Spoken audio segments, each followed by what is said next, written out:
he's always been a great kid, but in public school, he seemed to follow the kids that were cool and doing the cooler things, and not necessarily focusing on his academics. And we knew right away he was not going to reach his potential in public school. So once we felt like the military structure is really what he needed, we researched and we found Hargrave, and by far it was the best school for Scott, because we felt dropping your ninth grader off and saying goodbye to him, we needed to make sure it was the right school. It was hard. It was really hard. It's still hard. And it was the actual faculty that really made our decision. The commandant at the time actually brought Scott in while we were touring the school and had a really heart-to-heart conversation about what he wanted from a career perspective. And Scott took that with, wow, there's someone giving me direction. And then we walked out and he says, yeah, I think I can go here. And so we did that in ninth grade. He was a little guy. It was so funny that Less than 100 pounds. his little Less than uniform, 5 we have foot. pictures of him, his little uniform It was the smallest that they had, and it was still hanging on him. It made him look smaller. Actually, when he came in ninth grade, the ninth graders thought he was a seventh grader because they start as young as seventh grade here. And that really got under his skin a little bit because he's small, he was self-conscious, he wanted to fit in with the other kids. So I think that kind of gave him something to prove. He felt like he had to prove himself. So challenge on. And he has done amazing since he's been here. He's over 4.0. He's done, year-round swim team. He's done scuba certification. Scuba certification. That's another one that he did that his ninth grade year. Yeah. Lacrosse, cross country, weightlifting, golf. I mean, he's really just kind of full circle, done a whole gamut of things. And this year he's the battalion commander, which is the highest, and you are elected by your peers, and you have to audition for that particular role. So he's basically in charge of the entire student body, and he's killing it. He's knocking it out of the park. So he's grown a little bit. He's about my height now and about 120 pounds, but he's still kind of a little guy. But what I like about it most is that he has respect from his classmates, that they admire him, they respect him, they're friends. He's a good leader in that aspect. And I think if you don't have the respect of the people that you're leading, I think that it makes for a much harder job. And that says a lot about his character. And that comes from what the school has taught him and what's been ingrained in him over the past 4 years. It's been wonderful. Yeah.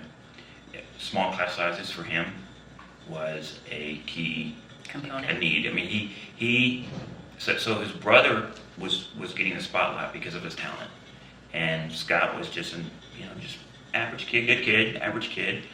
He had a speech impediment, which isolated him from speaking up in class, doing other things. And so having small classes and then gaining the confidence through the leadership training here, or being put in situations where you have to make real decisions, that went away pretty fast. He overcame that quickly. Yes. And so now you hear this young man that had a speech impediment leading and yelling commands across hundreds of kids, and you're like, wow, that's pretty powerful. But after we got him back for Christmas, the first year, which was basically the first semester, he was showing signs of, he loved it. He loves the challenges. He's very physical, so he likes to work out and do obstacle courses and do all the military style things. And he was achieving academically, and he felt a self-worth.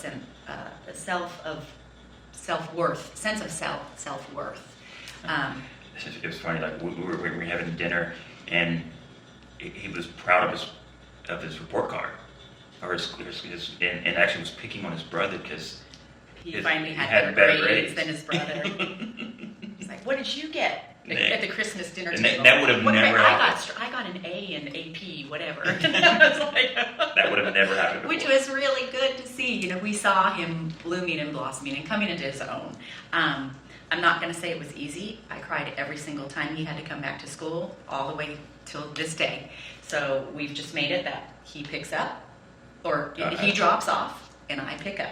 Because picking up is always a happy thing, and dropping off is always a little more challenging. You know, we were doing the best we could do as parents, and he was still a great kid, but I think that they have the tools, they have the right staff in place, the faculty, the other kids, the challenges that they put before them. Like you said earlier, the smaller classroom, the structure, the routine. The accountability. It's, you know, it all is a full circle. It all plays into part. And and we wouldn't have been able to give all of that with 3 kids and 2 jobs and different schedules. It just becomes a mess sometimes, and you're just doing what you can do. But it's definitely given him a leg up. He wouldn't be where he is today without Hargrave. He wouldn't. Letting go of your child is the hardest thing ever. But you want to let go before it's too late. And if you can let go to let them grow and save them, then you've never made a mistake.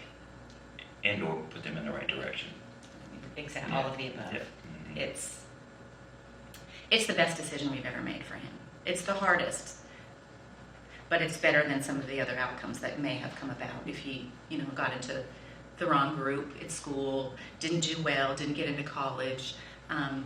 And you don't ever foresee those avenues that your children may make. You definitely don't wish upon them, but it happens every day to somebody's kid. And I wanted to remove those obstacles for my children. He's made some great connections here, some great friends. Actually, a couple weekends ago, he went away with another family to D.C. for a long weekend to hang out with his buddies and their families, and you know, and instead of choosing to come home with mom and dad, which is normal for this age, I get. But yeah, he's made. It's definitely a brotherhood, relationships that'll last a lifetime. And what I've seen at Hargrave is that the alumni, they stick together. It's like you have this network of people long term that you can reach out to, and you know, throughout your life. So if you're looking for a different career, if you're looking for some mentorship, there are always someone from Hargrave's alumni group will help them out. He's even got buddies that graduated before him that are in college now that he still reaches out to. They're still friends. You know, how are you doing? They're encouraging him to go to their college so they can hang out again, kind of thing. So that shows you the friendships that were made, that they were real. They were real connections. And that's important too. The faculty here has nothing but the best interest in our kid and the cadets in mind. They're doing everything they possibly can to make sure that these young men are of character, and they have all the tools to succeed. So even if you don't do the best in college, you're still going to make the right decisions because you have core values and character that was built here, from here. And I saw that from Scott's. When we dropped Scott off at a 100-pound little young man that his uniform didn't even fit, to the point now where he's leading an entire group. There is no way he would ever changed and develop that much without Hargrave.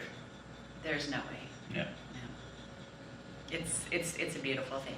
Hargrave for me has, I copy what you say. Yeah, they've changed our young man into something that's more than I can be grateful for. It's been worth the sacrifice, and I'm really excited to see where he goes from here.